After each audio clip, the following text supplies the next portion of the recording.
Should I crop mine down or? No.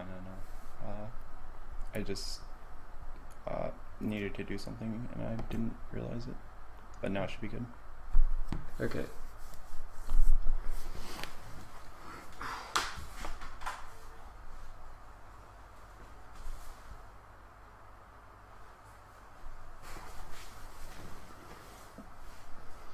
So I do have a slight confession to make. Yes. While I was practicing offline, I beat my world record by 56 seconds. No. Wow. Wow. Accidental world record. So the Okay. time is the time is now down to 1 hour 14 minutes and 37 seconds. Wow, congrats. Thanks, man.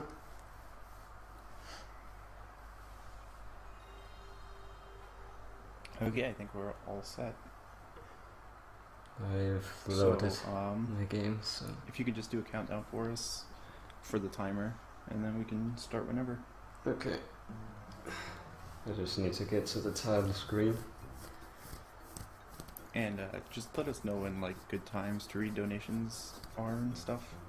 I'll have a lot to say for the first 25 minutes, and there's only 2 instances of serious time, but they're spread out, so there's plenty of No big deal. downtime. Also, this is not the most friendly game for reading chat, so No problem. yeah. No problem. Okay, I'm ready. You ready? Yep, Ready. I'm ready. Alright, 3, 2, 1, go. So this is Crash 1, the game that some people consider the hardest Crash game of the whole series, and it's easy to understand why if you compare it to games like Crash 2 or 3 or Wrath of Cortex. For example, in the later releases of the game, you can get a gem if you get all the boxes, and that's regardless of whether or not you died. In this version, however, you have to get all the boxes and make it to the end without dying. And as some of you may have noticed, I'm using Japanese version, and there's a good reason for that. And I'll go over all the reasons as they occur. But the first thing to note is the movement, which we call zigzagging. Essentially what you do is jump and then wiggle the D-pad in the air, and it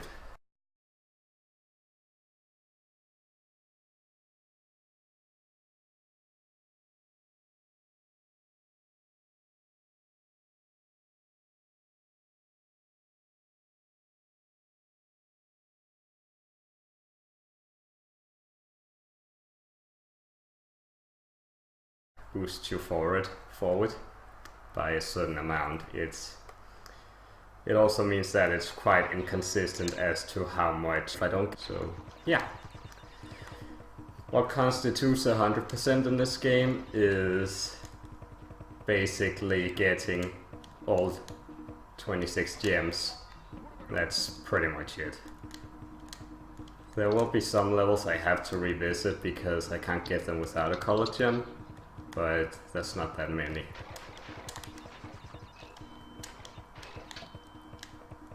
And I got stuck, so yay. That's the first failure of the run. The one thing I practice and I don't get it, even though it's so easy. Oh well. I didn't plan on making this a second world record, because that's pretty much out of the window now. But hey, I can keep playing risky. It's not like I will lose a lot of time just because of a risky mistake. At most it's just a couple of minutes, which are easy to recover. So what would have happened here is jumping onto the upper bars as you saw, and then basically jumping to a crate that would bounce me up, and then getting the 3 boxes on top. And you need the green gem for that.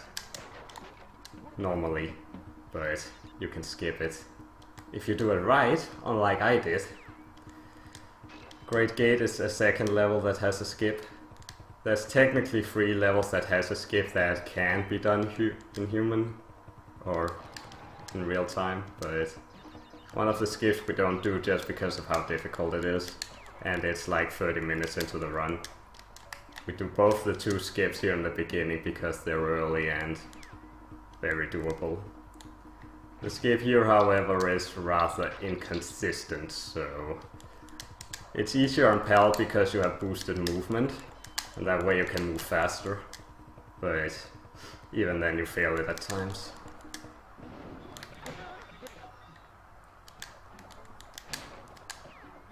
Let's see if we get this or not. We didn't. It's a really inconsistent skip, so I didn't count on getting it. But hey, so that's how it goes. Boulders is the one level where you should see just how efficient zigzagging can get. When you play the game normally, the boulder will just barely not be able to catch up to you. But with zigzagging you will be able to completely outrun it. So let me recap some of the differences in Japanese version. On the NTSCU and PAL version, if you finish a level without dying and didn't get all the boxes, you'll get a screen where you have to watch as each individual box drops on your head. However, if you death abuse after getting a checkpoint, you skip that. On the Japanese version, we cannot skip it, but at the same time it only drops 1 box on your head, regardless of how many boxes you missed. So that's the first advantage. Also, it has more aqua masks in some levels and extra checkpoints. They're kind of pointless in 100%, but if you're doing any percent, they're helpful. Also bold on screen.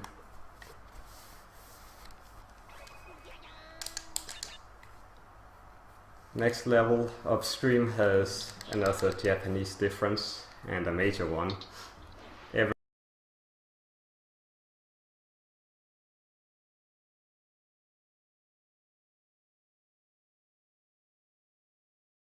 Everything is so much bigger. Lily pads, rocks, the logs, and the leaves. Everything is just huge. I know every single damn time what he does, even though you probably already know it. And it's not really helpful. Not much to say about this level, really. I do like it though, because it makes one jump in the next water level a lot easier when you have such huge platforms, because they're pretty damn small otherwise.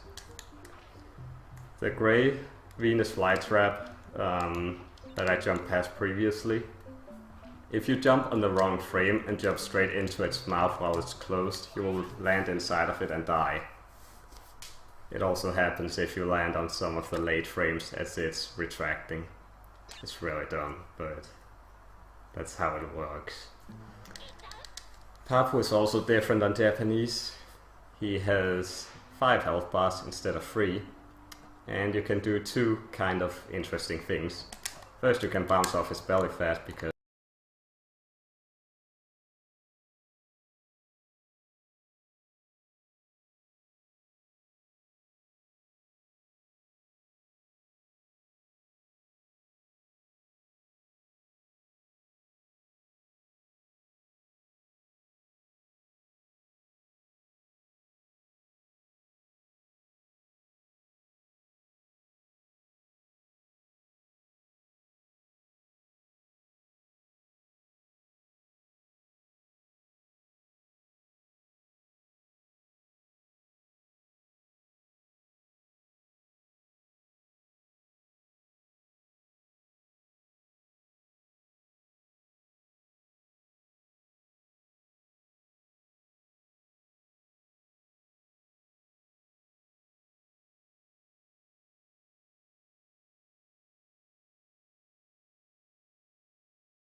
Okay, I got it back up.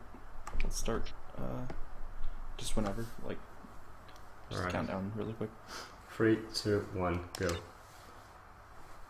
I don't know what that was all Okay. about. Hopefully that.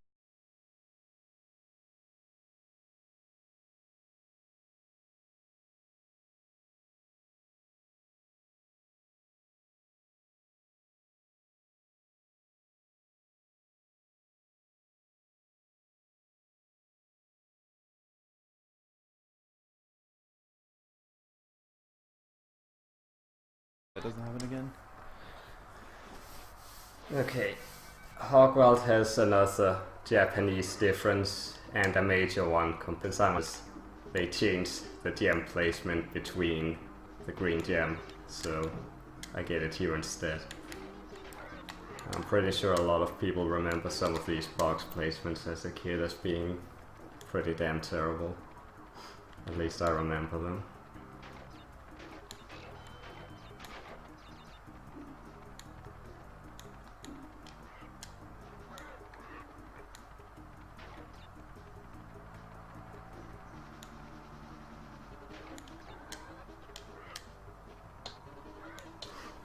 And that's Hogwarts.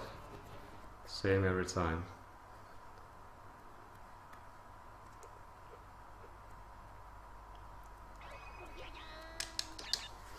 Next level of the creek has, or it feeds, no wait, that's Native Fortress, never mind. I'm a level ahead. This level is boring. But this is also where you will notice some cycles work on a global timer, and maybe a bit of RNG as well. I've never been able to understand how it works. So, sometimes you get the cycle you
Okay, it's Alright. okay. Let's try Sorry. this again. Sorry about all of this. If it crashes after 5 minutes again, then I don't know what the hell to do. I'll just have you stream to your channel, and I'll just restream it that way. Okay. Alright. So let's try this one more time. Alright. 3, 2, 1, go.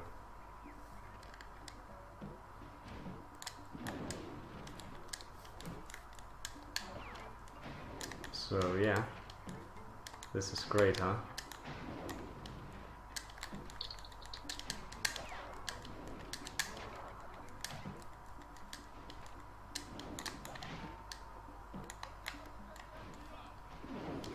I'm sorry guys, I don't know why this is happening. More like none of us know why it's happening. Stuff happens. I had a similar issue at Fast Force, but at least then OBS told me there was something wrong.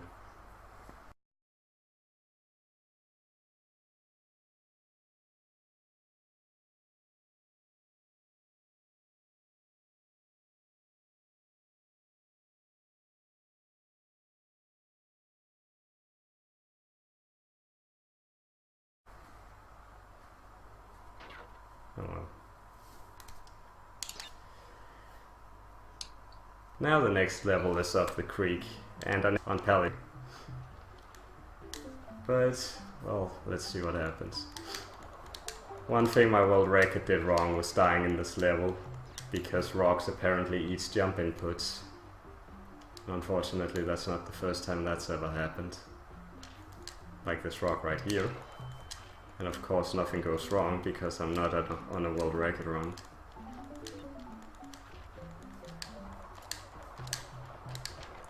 So I talked about global cycles before.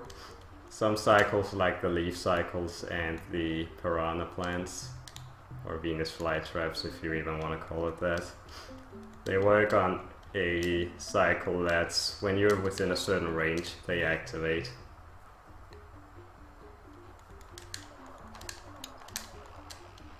So the jump coming up right here is the jump you have to make back here to the lily pads are tougher than NTSC. It's easier on PAL because you have more movement, or faster movement overall. And I'm on Japanese, so lily pads are big in this version. And I say that and I nearly go over the edge. Lovely. And now the Venus flytrap eats my input. Lovely. Almost, rather.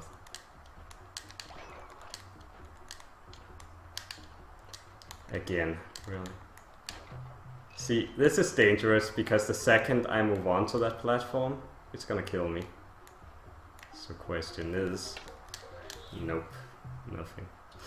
Nothing I could do there. And unfortunately that's not the first time the game just randomly eats my spin input. Because apparently pressing square to spin is dumb. But I pretty much said what I should for a while, so I really have nothing else to add for a little while.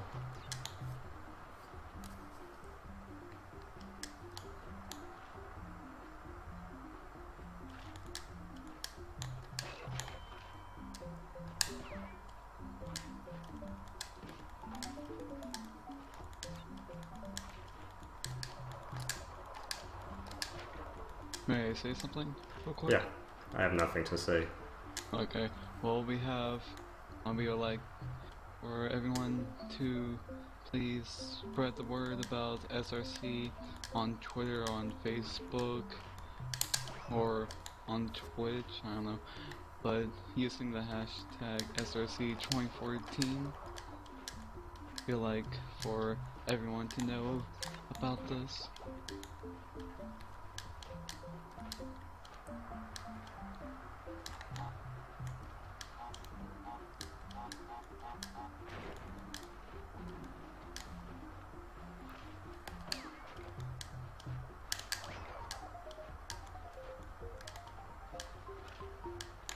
Also, that we also have t-shirts and hoodies made from Nosfi's design, and we like for all of you guys to check them out. They're pretty cool. I put the link in the chat for everyone to go check them out. Please do.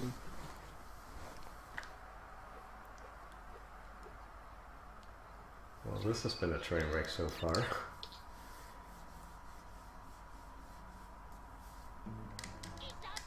Ripperoo is one of those few bosses who never changes. You do the same thing and then you stay consistent with your pace, pretty much. Assuming you don't do anything dumb, and knowing what I've been doing lately, it's gonna go wrong.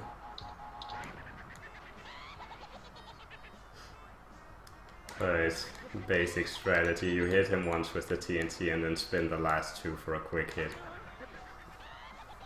Or you could be ballsy and try and TNT spin, but you're more likely to get hurt. The next level, Lost City, is another reason why Japanese version is faster. Because I got the green gem from Hogwild, and that is, you would usually get the green gem in this level. So they replaced it with the red gem, which, funny enough, you need it in 2 levels from now. So that saves you from having to backtrack. On Paladin NTSCU, the red gem is in Slippery Climb, which is, hey, a difficult level. Or at least considered a difficult level.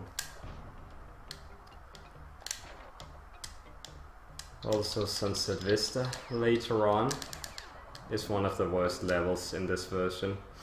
It's one thing that makes this version harder, because Sunset Vista, they somehow managed to screw it up and make it really difficult. I'm not sure how they did it, but they did.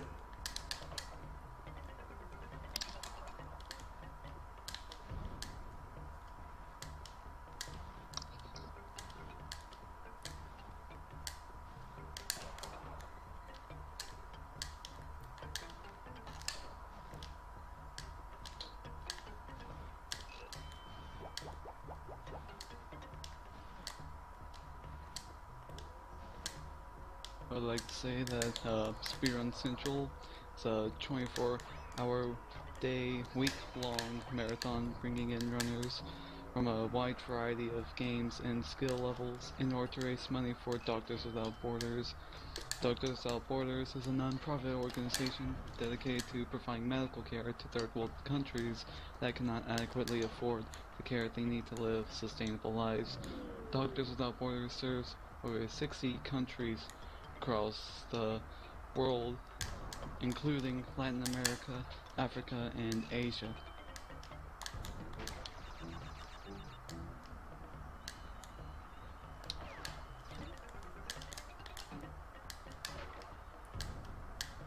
These seesaws are really evil because they like to eat jump inputs.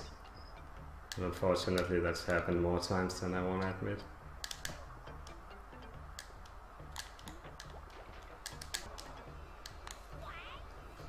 But Lost City is also one of those levels that never really change. Except for maybe some randomized cycles, but that's about it.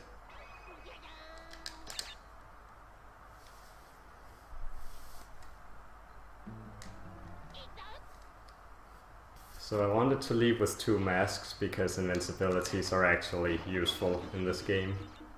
It helps with destroying boxes much faster, and since the Japanese version has a fair number of extra masks, it becomes really helpful.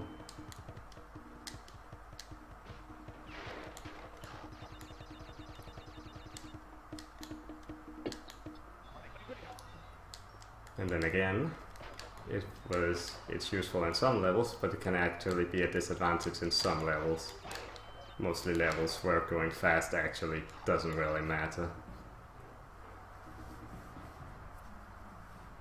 So normally I would damage boost past some of these flames, but there's another useful invincibility coming up, so I cannot afford to take a hit. Or I can, but it wouldn't be fast.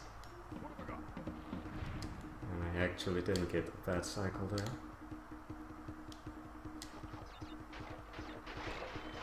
So the benefit is not having to jump on those boxes. And also you can run past this flame when you have invincibility.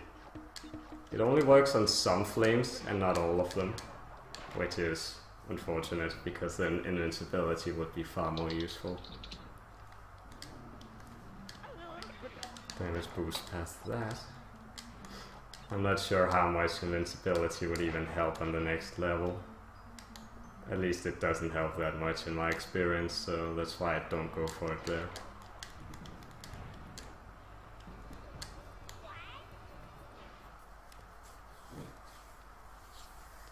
So the next level we would need the red gem in order to 100% it. And we can only do it this early on the Japanese version. On PAL and NTSCU you have to wait until the third island.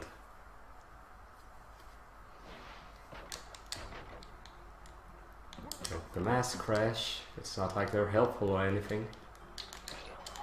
So you have to jump off of that top TNT because it doesn't trigger. And if you get out of frame, the bottom one will explode before the time runs out, but it won't take the top one with it. So you would break all the boxes, get to the end, and the game would be like, great, but you missed one box. And then you have to withhold the urge to slit your wrists. Unfortunately, I learned that the hard way.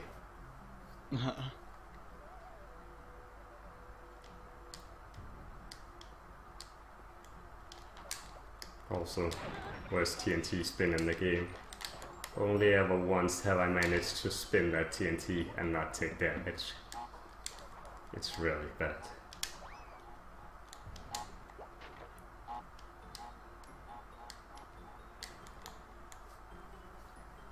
You could potentially just activate that last TNT and walk away, and it will take the bottom box with it. But I've never tested that, and I'm not about to do that.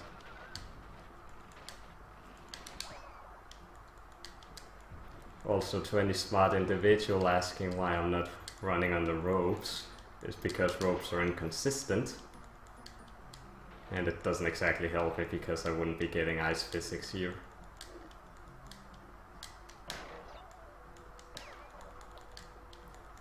You could spin this turtle here and just zigzag, but it's kinda hard to make, so I'm not that confident with my zigzagging to make it.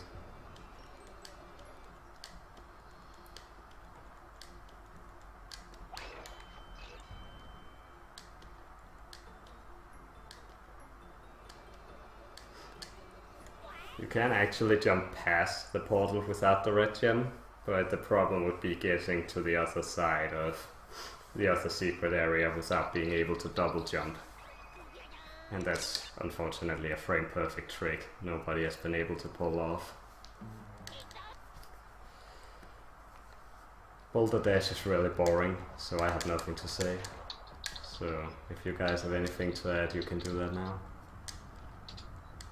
I would like to say that our current streamer is WHiPCPL, is that how you say it? Yeah.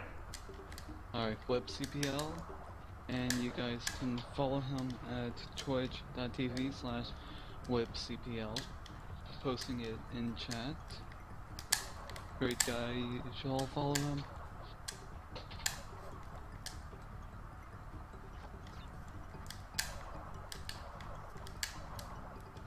And that our next runner will be Broken Arthritis playing Sonic Unleashed. And I'm not sure if he has... Oh, he has a donation incentive for Eggman Land for $50. You guys can donate for that.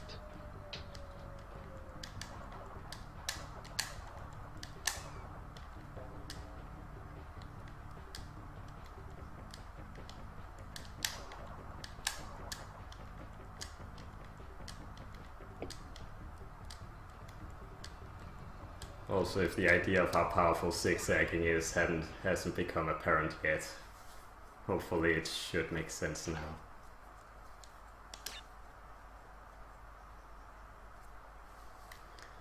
So now for another Japanese difference. They considered Sunset Vista too hard for the second island, so they replaced it with Slippery Climb, which is also considered a very hard level. So they make the game easy in certain areas and then make a completely nonsensical decision. I don't get it. But hey, let's have some Crash 1 trivia. For those of you who still own an NTSC case or PAL case of Crash 1, there's a beta screenshot on the back of both cases. On the PAL version there's a screenshot of Stormy Ascent, which makes no sense because you're not able to access Stormy Ascent normally.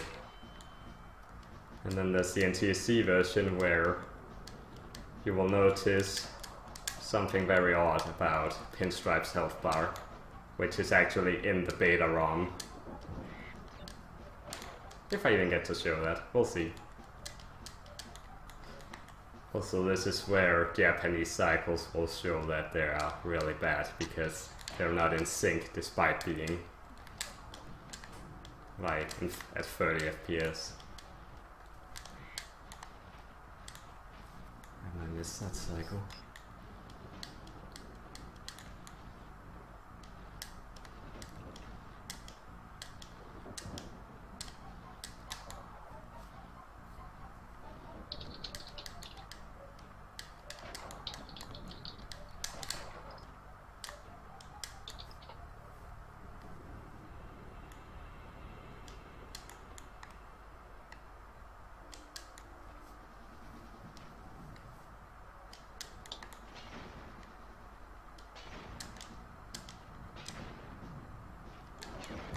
So the stairs right here are weird, and I got the out of sync cycle. So what can happen is they stay up for one more cycle than intended. And even though they make the sound of them dropping down, it will actually be delayed by a lot.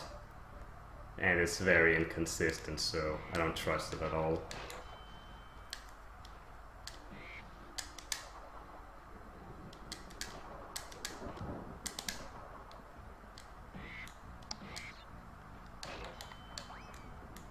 Also, don't get invincibility here because it will be more of a disadvantage. It won't exactly affect the birds because you will still get a jump off of them. So it's not like that bad, but it makes you move faster, which makes yourself harder to control by a lot.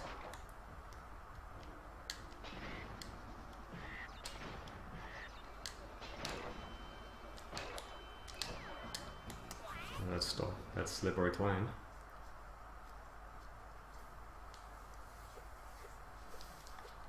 Next up is the boss Koala Kong, which some people seem to think is based on RNG, and it's partially true.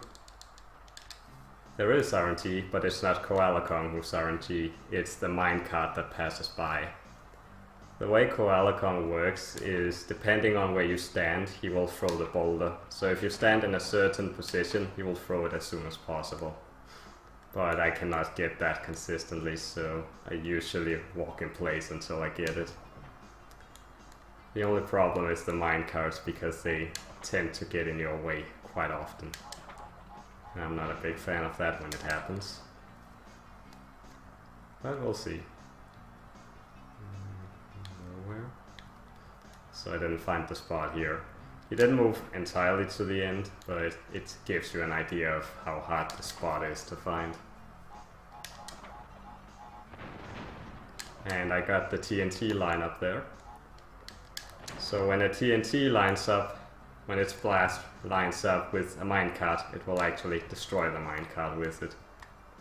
Which doesn't make much sense because the TNT is so far away from the minecart that it shouldn't affect anything.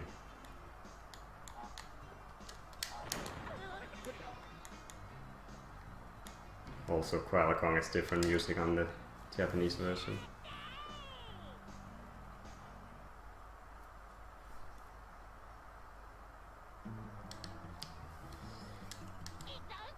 Third Island doesn't have that much interesting Heavy machinery only has one thing that I need, and that's invincibility for a certain spot. But other than that, there's not that much else to it. And I just embed it in the strangest way. Lovely. Well, you know what they say, you see the strangest things when you speedrun, especially at a marathon. Except no one ever said that, and I just made it up.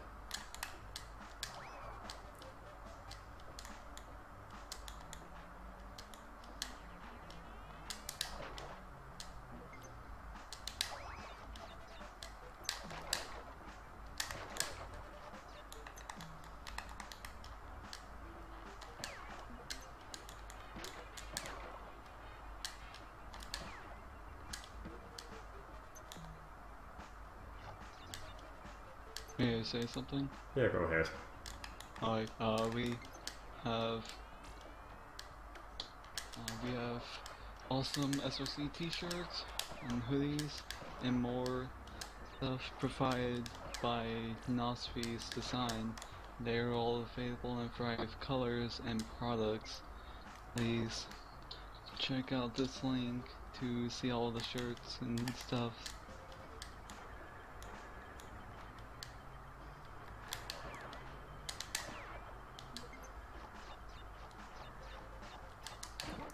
So I need the invincibility here for a jumping platform. If you jump up from the side, you can destroy all boxes in one go. If you just stand still, it will destroy about 2 or 3 boxes, and then it will bounce you down, and that obviously wastes time. So it's something that saves like 5 seconds or something. But when you have such an optimized run, you're gonna need everything. Also, I don't do the G3D jump here because, meh. Also, when you spin on the sides of these platforms, when you spin, you increase your hitbox, and they trigger you as if you were standing on them. Even though you clearly notice that I'm not standing on them at all. I'm just touching the side. But hey, in Star Wars you can touch the side of a spike and still die. So I guess they at least learned something from that, Naughty Dog. Since this is not world record pace, I could, as a joke, try the Cortex power skip, even though I know I'm not gonna get it. But hey, we can try it. Not like anything bad's gonna happen. Well, except that I die. Actually, never mind it, because I need the invincibilities for a later stage, just so it will be faster. And I was slow there, because usually when you make it to that checkpoint, your invincibility wears off, but it still activates the checkpoint. The other thing you could do if you only have one mask is to get the first mask, move right, and then keep going until you get invincibility. It carries you further, but you still lose like 2 seconds or something compared to if you got invincibility right away and moved left. Generator room, which is a level people tend to crate-gasm at. I don't know why. But if you thought depth perception in this game was bad before, you'll learn that right now it's pretty fucking awful. And it should be apparent it comes apparent much later in the run, or in this level.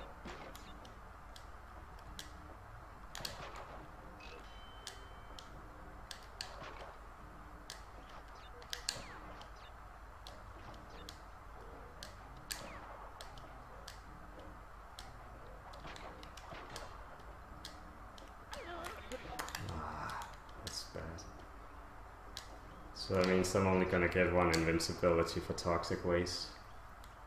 I'd prefer getting 2 just because it's faster, but I'm gonna take what I can get right now. It's such an awful run that fails both skips. Now we can actually overshoot that checkpoint somehow. I'm not sure how, but I've managed to do it, so...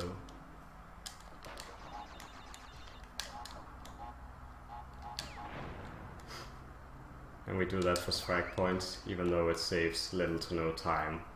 Unless it's already in a cycle where you will get it right away.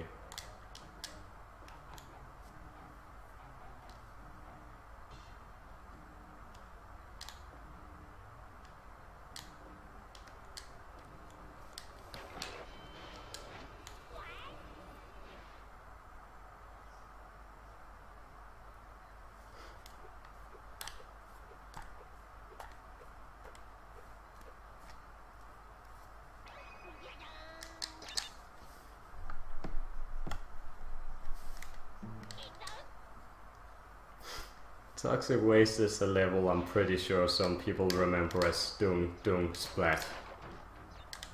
Simply because the barrels are kinda bad in this game. At least the bouncy ones, the ones who just roll along the ground, aren't that bad at all. So I need to spin away at least one Torna token, because otherwise it would be impossible to dodge all three with invincibility. I just spun the first one since I didn't have invincibility, and it would be faster that way. Because this one I can just spin immediately.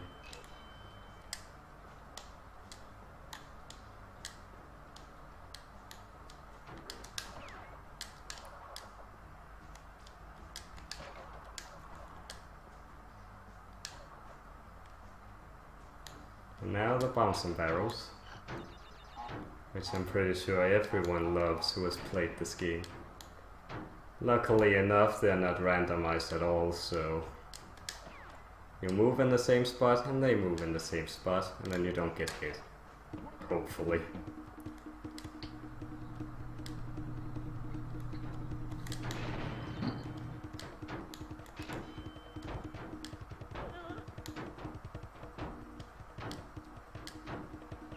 I would like to say that our next runner will be Broken Arthritis playing Sonic Unleashed, with his donation incentive being Eggman Land for $50.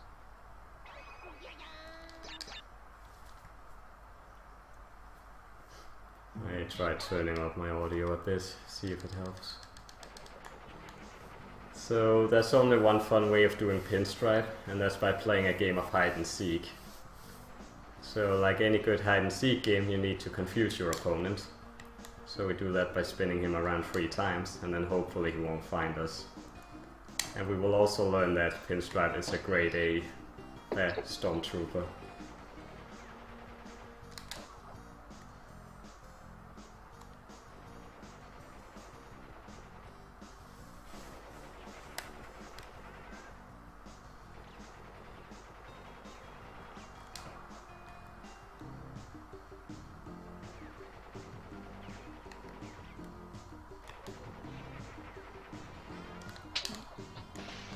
And that's pinstripe.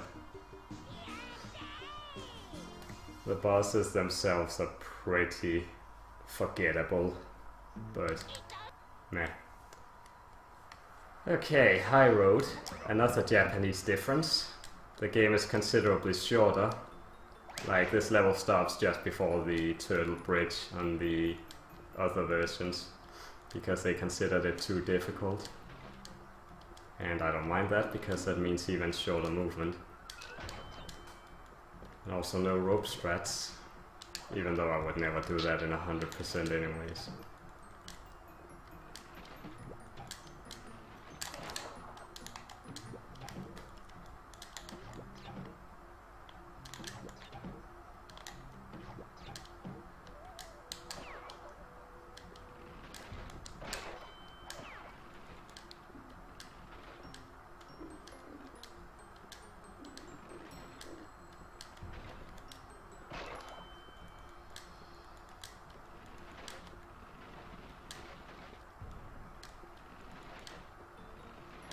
And that's level done.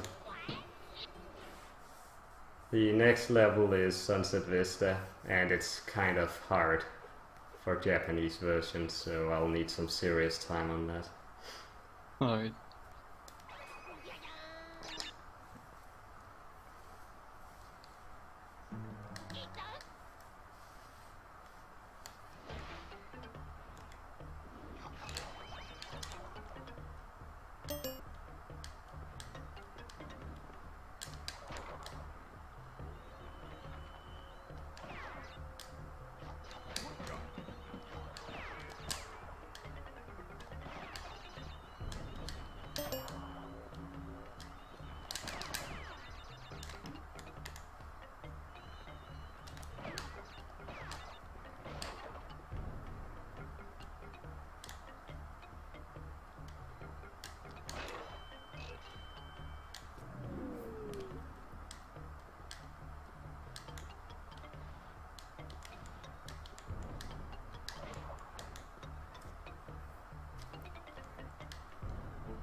Okay, we're good. Alright.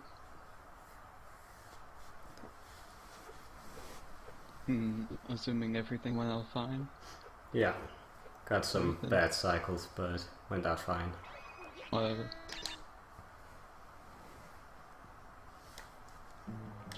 Good to hear. I have nothing to add to this level other than the constant aqua boxes appearing are really annoying. And this is also the perfect time to mention that the scenery is really bad in this game and actually gets in your way and can potentially get you killed. That's all I have to say. Shoutouts to nature. Killing everyone since year one.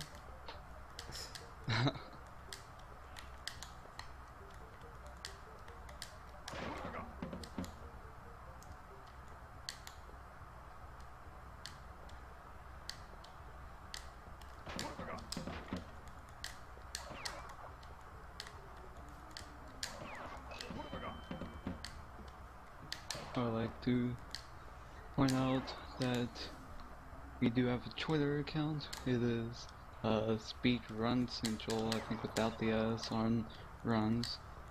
And we would like for you guys to bring the hype out using the hashtag SRC2014 and spread the word to everyone.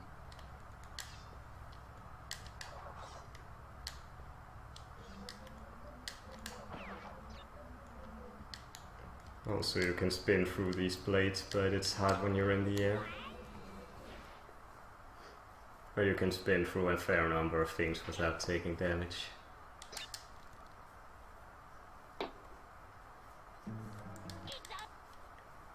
So this right here is one of the last long levels. The rest of the game doesn't feature long levels. And by that I mean levels that are over 2 minutes long.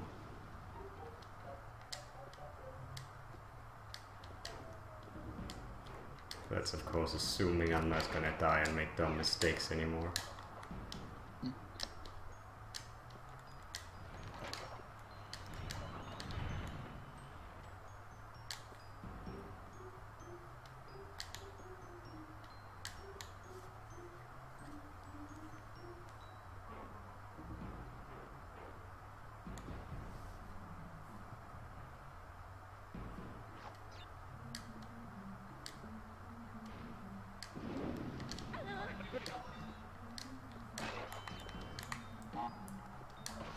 On the flame there that I damage boost off, there's a glitch that can occur where you get hit and it plays the wrong damage sound.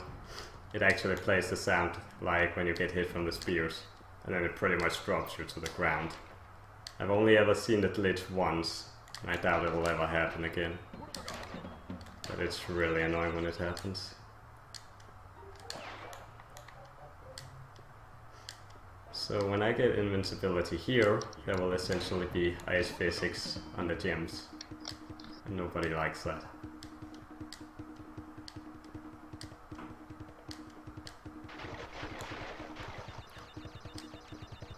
Ice physics too strong. All the love for ice physics.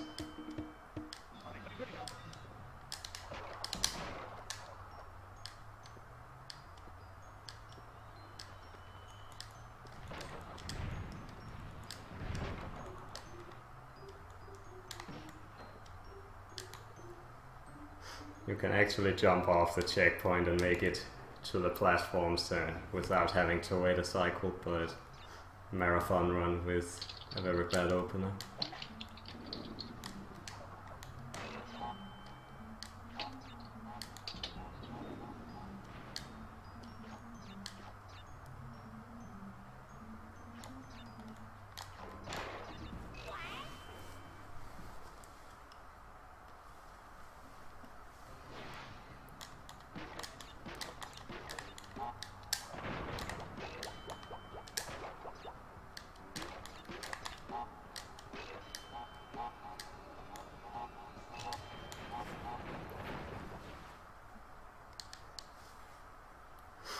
Also sorry if I ruined someone's childhood by going through that room really fast.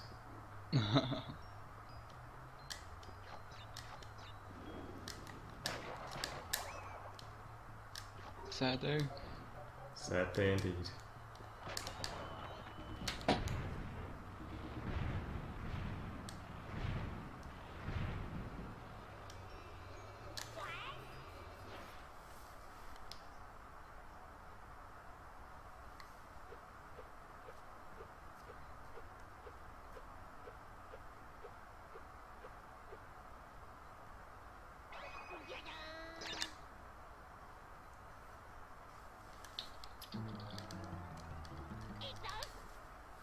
Castle Machinery is a level we skip in any percent.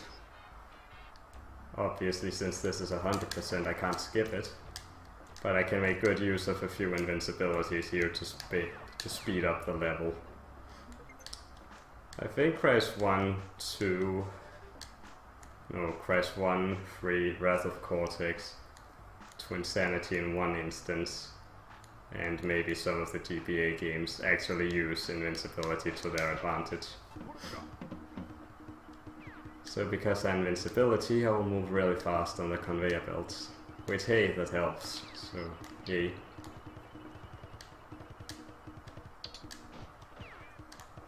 You can glitch that enemy there in some weird way if the invincibility hits it in a really weird angle. It will send the monster flying but spawn even more of them in like a loop until you get away from it. I don't know why it happens, but it's pretty rare if it ever happens.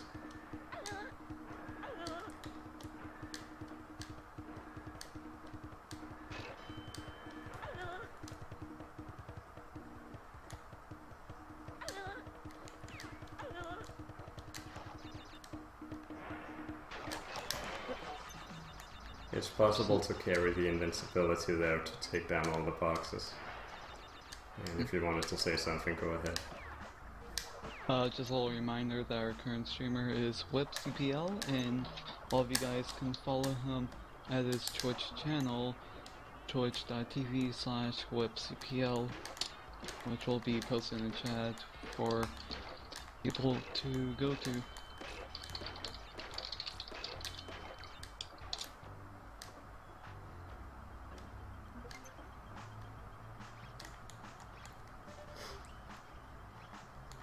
And I even made the elevator cycle, that's impressive. So I need at least one mask for this last bit just to damage boost past all the steam cycles, because waiting wastes time. And who even wants to do that?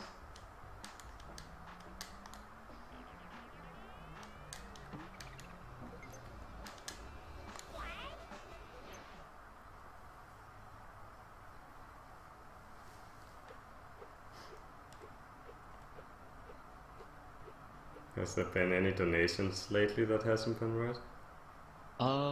Sadly, no donations ever since the last one from LP3 Cinema. Hey. We'd love for you guys to get those donations in. It's all going to a good cause, Doctors Without Borders. Should I go ahead and explain that again? Go ahead. Doctors Without Borders is a non-profit organization dedicated to providing medical care to third world countries that cannot adequately afford the care they need to live sustainable lives. Doctors Without Borders serves over 60 countries across the world, including Latin America, Africa, and Asia.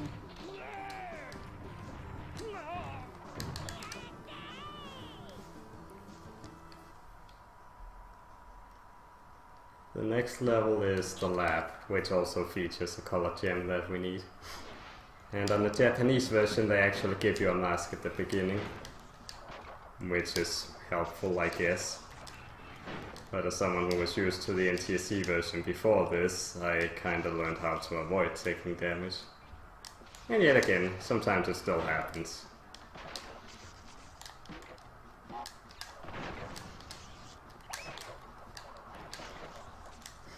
Now if the doors actually close down and land on you, you will actually take damage. And those doors were actually very evilly programmed in the beta version. Like, really badly. At least they fixed it. There were a lot of things I think they should have fixed, but they didn't.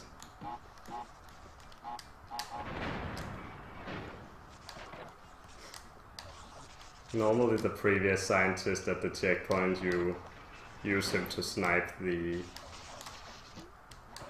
TNT stack, but I failed that, so I had to take a more clever route.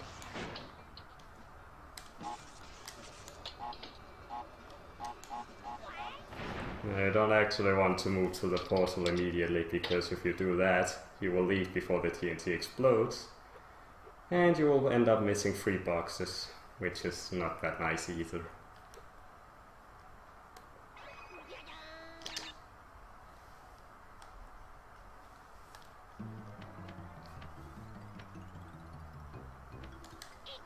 So now we do all the backtracking.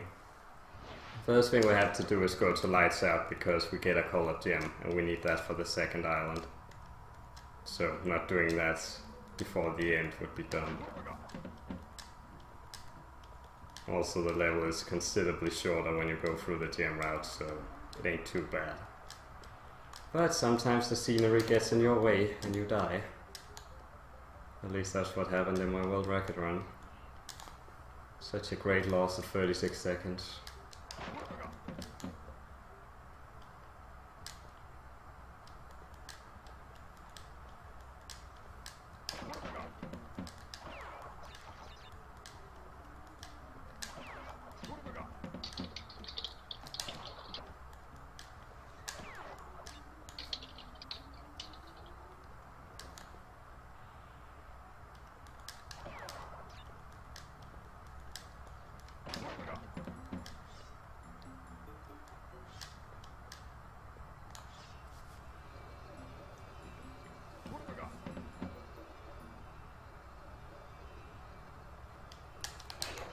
Oh, that spin right there is somewhat frame perfect when it comes to destroying a 3-box stack. I've never been able to figure out how it works, but sometimes I randomly get it, like right here. Did you get it this time? Yeah. Nice. So I didn't do Cortex Power yet, but since it's right on the road back to the first island, I might as well do it now. And there's actually a useful invincibility here.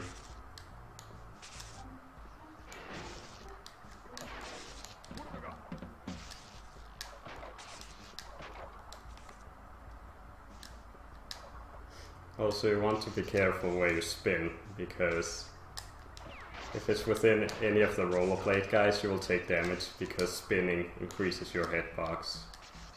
And if you take damage, you don't get invincibility, which, hey, it saves time, so you do it anyways. Also, this guy never hits anything, except he just did.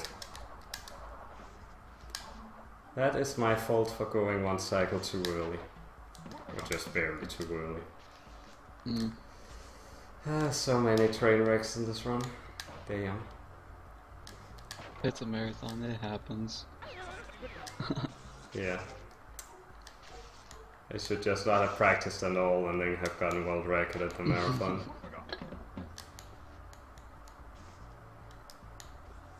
All of your good skill in that world record, and now you can't do it for the marathon thing. Well, I also have to do this run at 6 in the morning. So, yay. Oh yeah, because you're in Europe as well. Yeah. That day.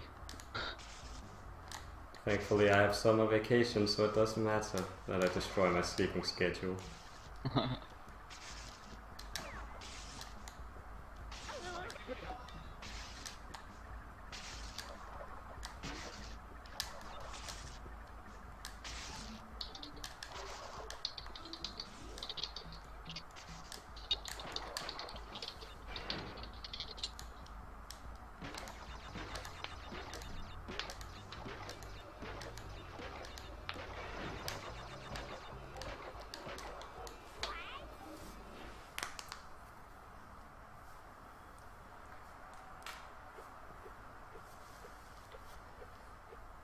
Okay, now the real backtracking begins.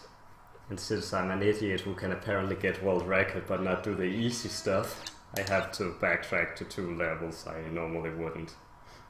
I expected at least one of them, but not both of them, since one of the skips was actually easy to do on this version. If I was playing PAL it would be excusable, but that's not the case. So I just assumed the entire Crash community. And I just got a weird camera angle. So, one thing you should know about zigzagging is that in the right hands it's really powerful. It's even so powerful that it will be faster than the movement speed you will have with invincibility. And I only know one guy in the world who's actually good enough for that. And he currently holds a fair number of Japanese records in Crash Bandicoot. I believe he also has world records in Crash 3 and Wrath of Cortex time trials.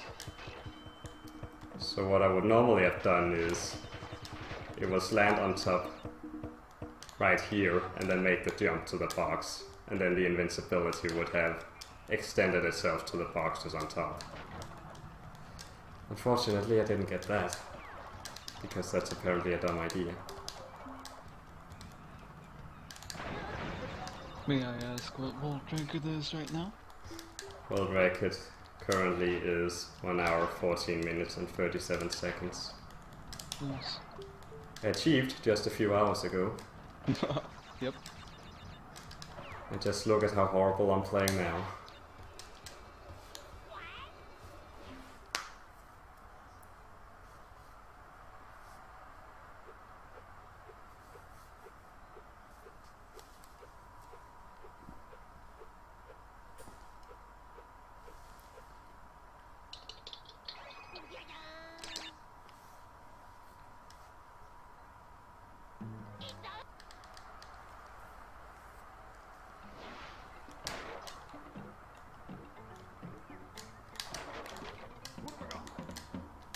So since I don't have much to say, aside from dying in really stupid fashions again, I might as well give a couple of shoutouts to some people. First of all, there's Kane of Pachi, who was the undisputed god of Crash 1 before I came along and trashed his time. Which I'm still not sure if he hates me for it or not. There's the Japanese runner Ki Kagimura, who has a lot of Japanese records for Crash Bandicoot. He doesn't stream that often anymore, but he's a really good runner. So if you want Japanese Crash Bandicoot, you should definitely follow him. Also, a most important shout out is to the TV I'm playing on, which was probably manufactured before I was born.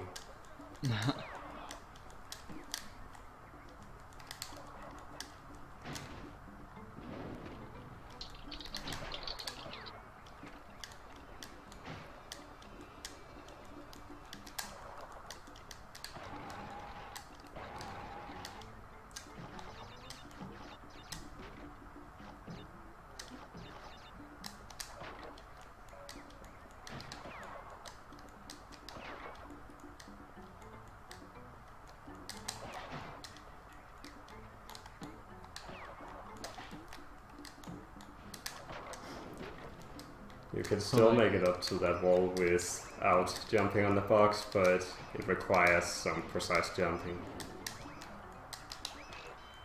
Also, if you had something to say, go ahead. I would like to give a quick reminder that our next run is Sonic Unleashed with Broken Arthritis. And this donation incentive thing for Eggman Land, which is for $50.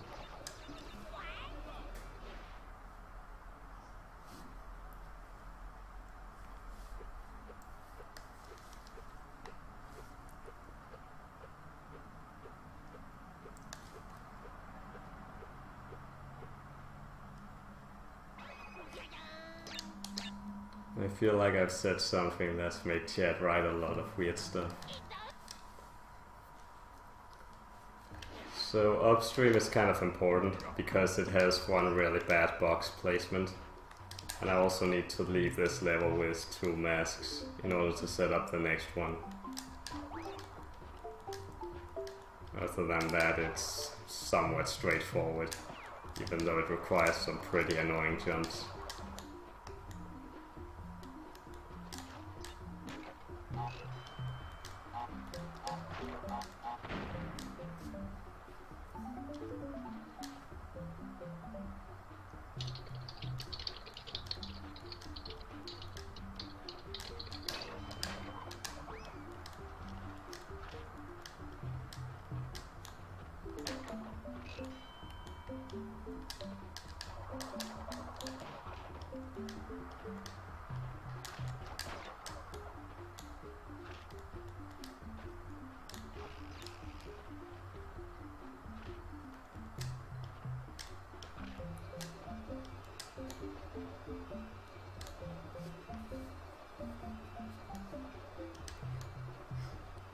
Yeah, I imagine anything I say will make chat say weird stuff.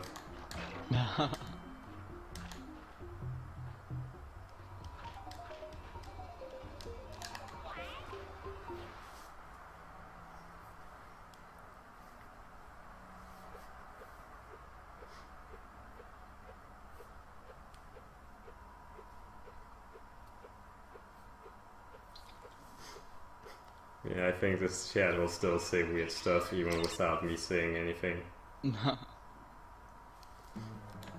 Chat will always say weird things. And apparently I thought re-entering Pablo was a good idea. I mean, we could fight him again. Wouldn't hurt. Except it would waste time, but hey. Oh yeah, and it means that I now lost all my masks. So that's done. We have a $50 donation from Anonymous saying, "Good luck on your run, WHiPCPL. This goes to Broken Heart Eyes, Eggman Land." And that makes that donation incentive met. I would clap if I could. But I'm too busy dying. Thank you, Anonymous, for your $50 donation.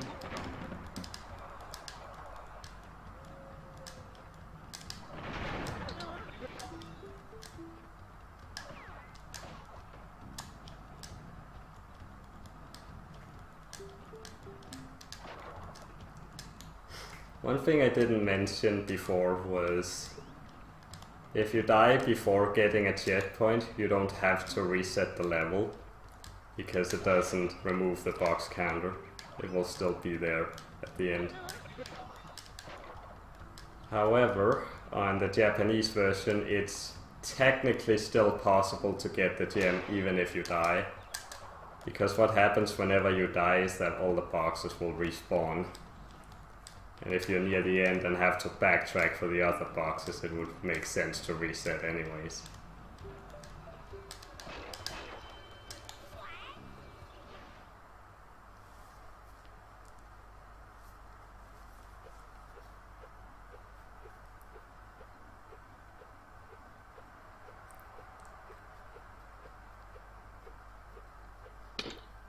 I wonder how many people will see this and rip their hair out thinking, what, this game is so difficult.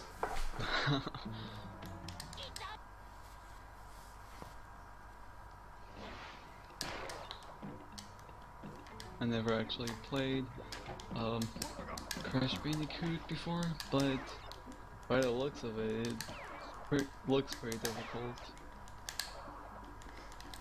They made a lot of dumb decisions with the first game, which made it harder.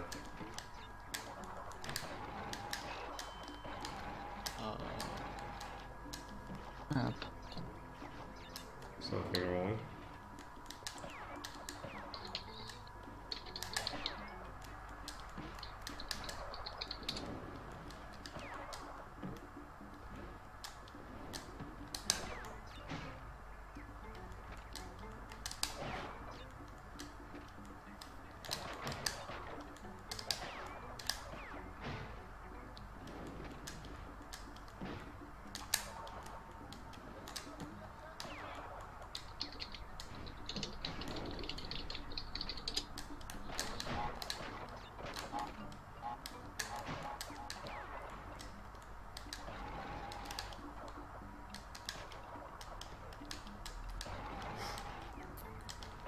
There's a spin cap in this game, as maybe some of you noticed that when I tried to spin, it just made a weird sound.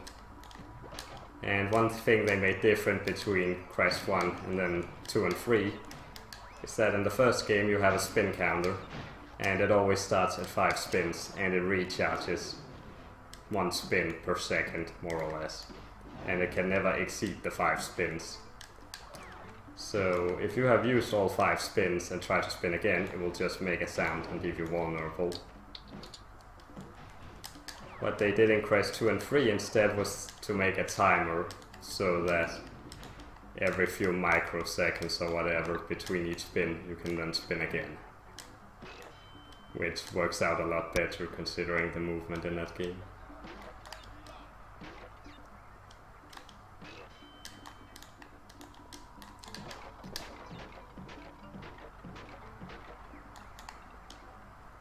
Also shoutouts to random boxes in the cloud. It must be Cloud 9. Oh. All the bad puns. If that's even a pun, I don't even know.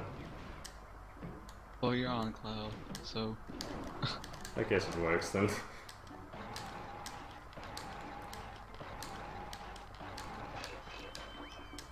One thing I didn't mention yet, which I should have, is you see me walking in or facing the wall, and that's because of momentum in this game. Because if you are facing the right side and want to move to the left, you have to make like a full somersault to move to the other side, and that's annoying. But if you move inside, you're keeping your momentum going, so it's easier to switch side.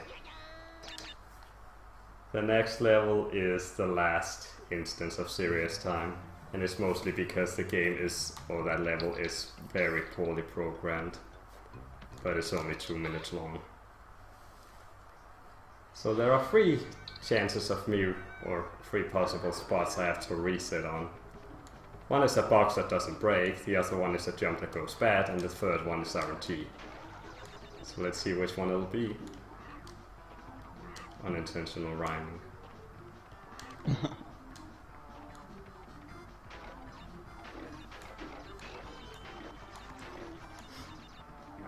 did not get box glitch, got past that, then it's whether I finish the level or not now is left to RNG. And when you're this far into a run, it becomes really frustrating if the game just decides to annoy you. Which happens. It's not that common, but it has happened on runs that were really good runs even. But we got through it, so no biggie.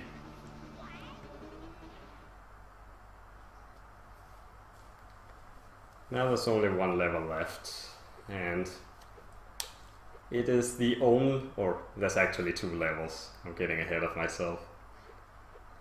The next level has 1 instance where zigzagging actually works against you, and that's near the end.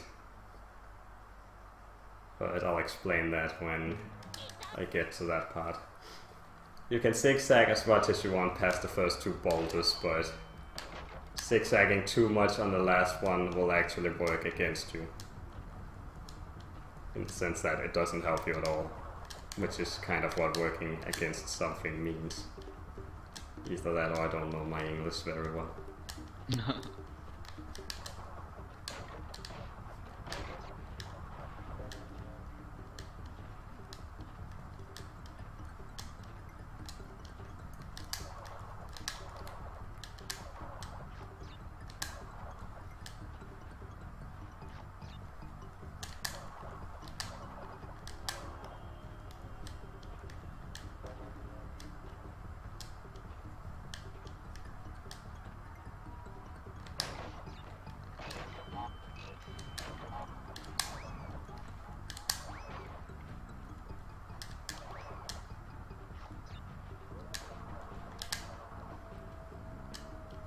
Just to let you guys know, we have t-shirts and hoodies and other types of shirt styles for sale at the Redbubble website.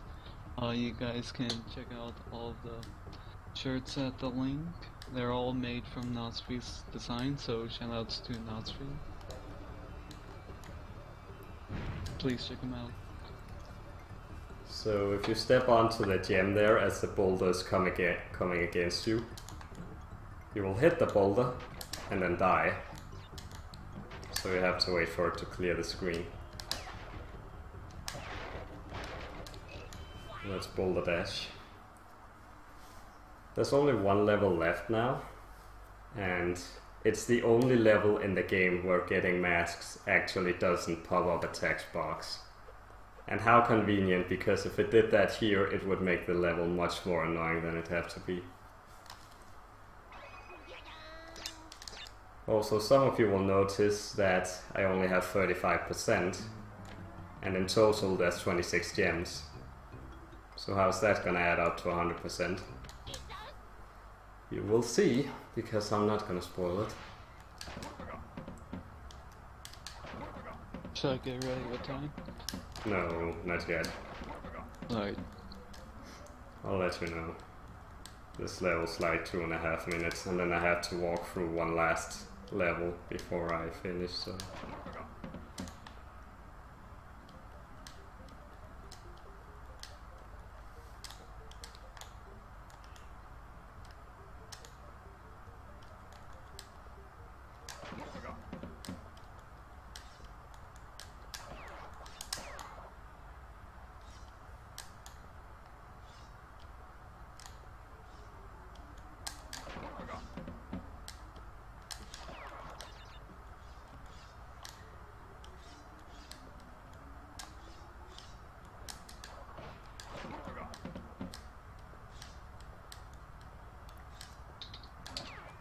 By spinning that spider on the side, you will keep it from breaking the aqua box, which kind of helps extending the light even further than it would do otherwise.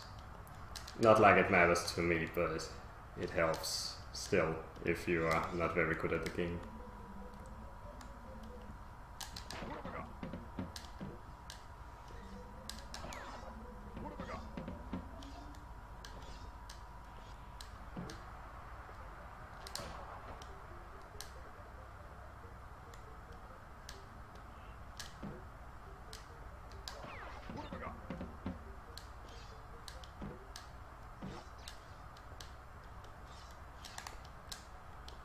That was close.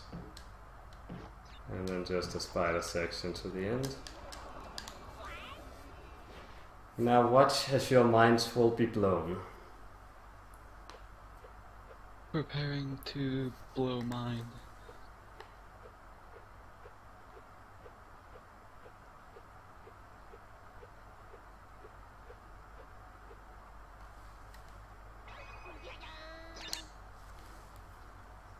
I just blew your minds. There's like 30 seconds or 25 seconds till I'm done, so get ready on the timer.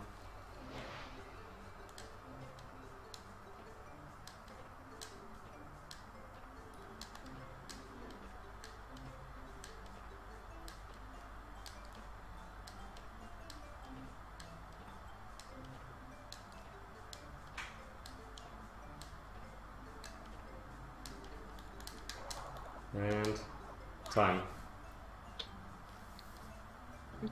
1:19:44. That's 11 seconds slower than my fast pulse run. But it's sub 120, so that's acceptable.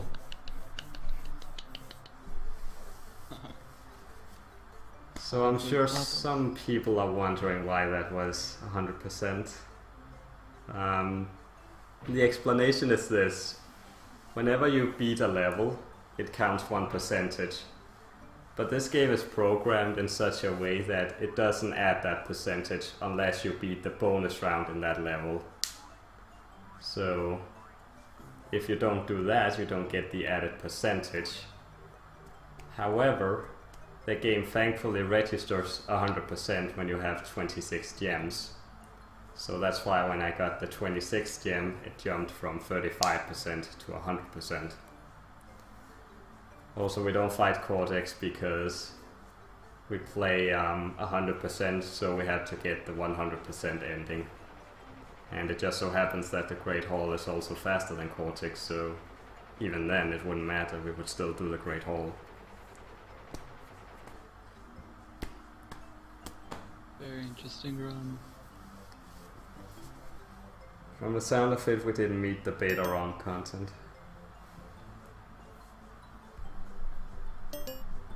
Thanks for running this in the marathon. No problem. Also, for any donations that did not like specify where they wanted to put their money towards, what donation incentive do you want? What's the next incentive then? What's the next incentive? The next incentive, that would be that next incentive is actually already met for Eggman Land. Yeah, but the for one after that. The one after that is Halo Dude 862 running Kirby's Nightmare in Dreamland, and the donation incentive is any percent versus 100% donation war. Just put it towards 100%. 100%. Alright then. That is $5 towards 100%. If we have 7 minutes to kill, I could technically show off the demo disc, even though it doesn't offer that much. Sure. Unless there's Sure. any objection towards that. Go ahead. Alright.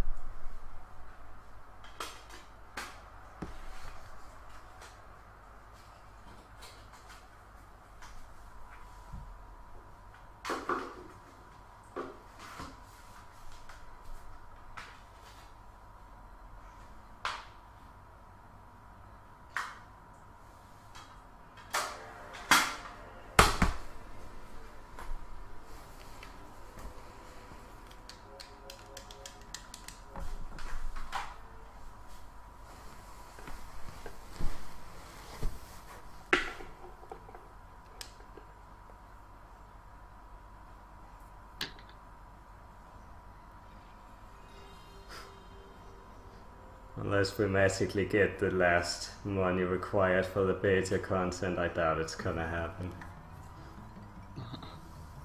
Maybe someone will snipe it. You'll never know. Who knows? Who knows?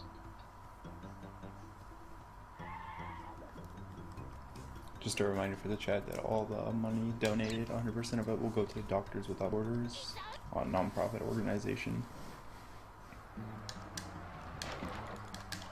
So, the demo version is slightly less stable. For one thing, Arco takes even longer to show up in the opening. As you saw, I got the text box, but he had to show up in the horizon before he decides to show up. And ironically, that can even happen on the Japanese final version of the game. I don't know how they managed to not fix that bug. If it's even a bug, I don't even know.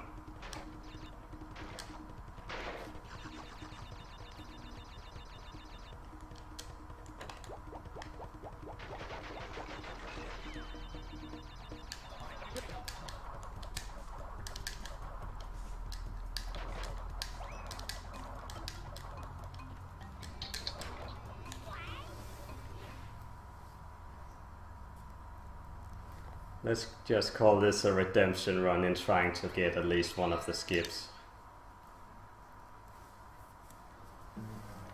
Oh wow, you didn't have the Japanese version of this one too. I'm pretty sure there's only the demo of this game was only released in Japan as far as I know. Oh really?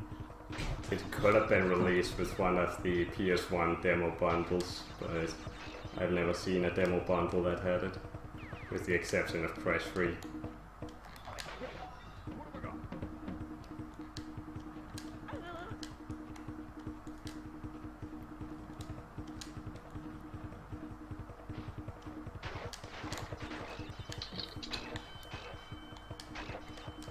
course now I would get the skip now that it doesn't matter. But hey, that's how it goes. So, Nice. normally you have no way of actually getting the green gem there, so there's no possible way they would actually program the gem into this level, since you can't even get it regardless, right? Well, that's what you would think. Unfortunately, that's not the case. You can still get the gem in this level despite the green gem being unobtainable. I don't know why they did that. That's weird. Very weird. But hey, we're on a roll, so let's just try Great Gate while we're at it. It's almost like deja vu of how I failed at being decent at this game. We have $5 from Anonymous saying no message. Thank you for your $5. Thank you very much, Anonymous.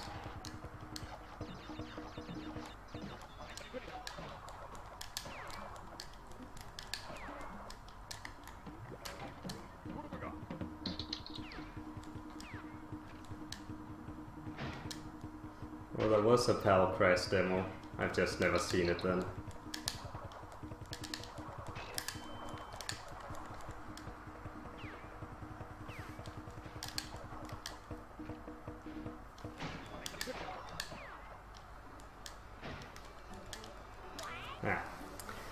Didn't get Great Gate this time either. But like I said, it's an inconsistent skip, so you are not that likely to get it at all.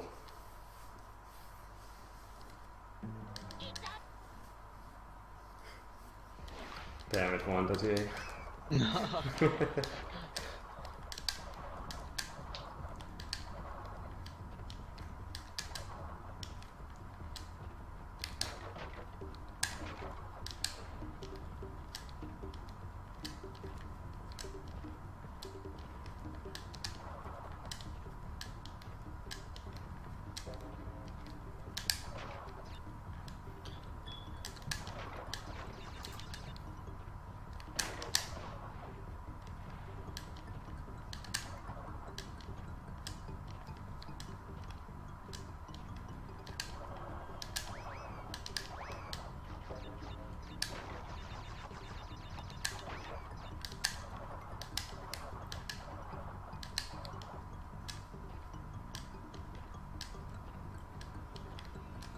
Just a quick reminder that the next runner will be Broken Arthritis with Sonic Unleashed. And his donation incentive was Eggman Land, which has been met already.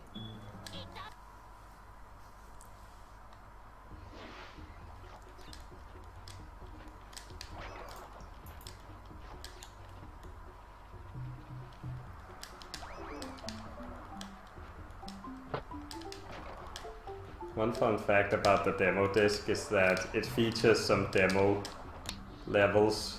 I can only remember Lost City being one of them. But if you use a GameShark code, you can actually access that level in the demo disc, even though that one is also normally inaccessible. I don't remember. I think the other one is Jaws of Darkness, and I'm not sure what the last one is.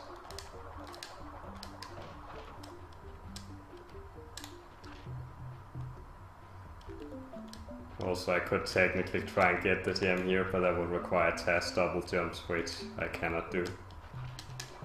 I'm very sorry.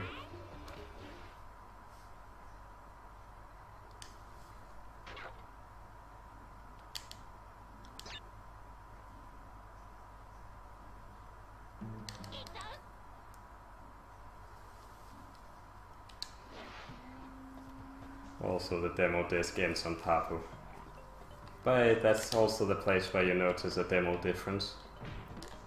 But I don't really think it's a demo difference, I just think they added it for convenience sake. Or because of the fact that, hey, it's a demo.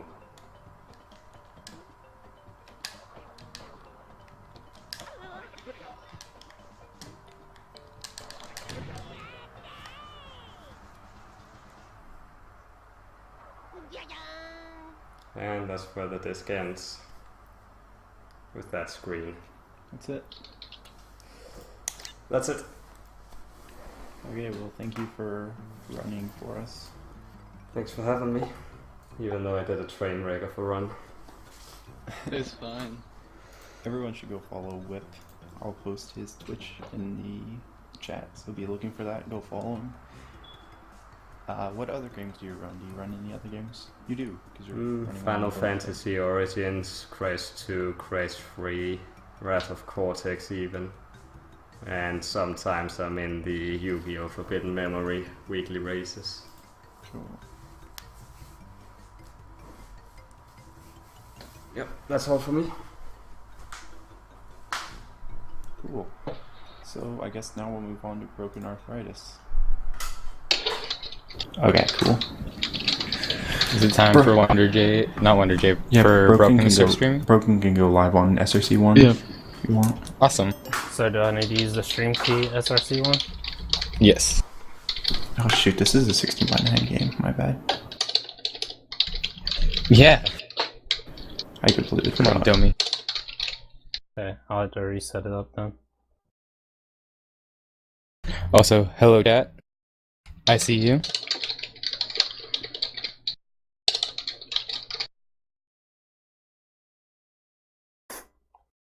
Okay, that's a good way to start off the stream. Okay, open broadcasting software, Give us a moment to set up everything for Logan. coding, broadcast settings.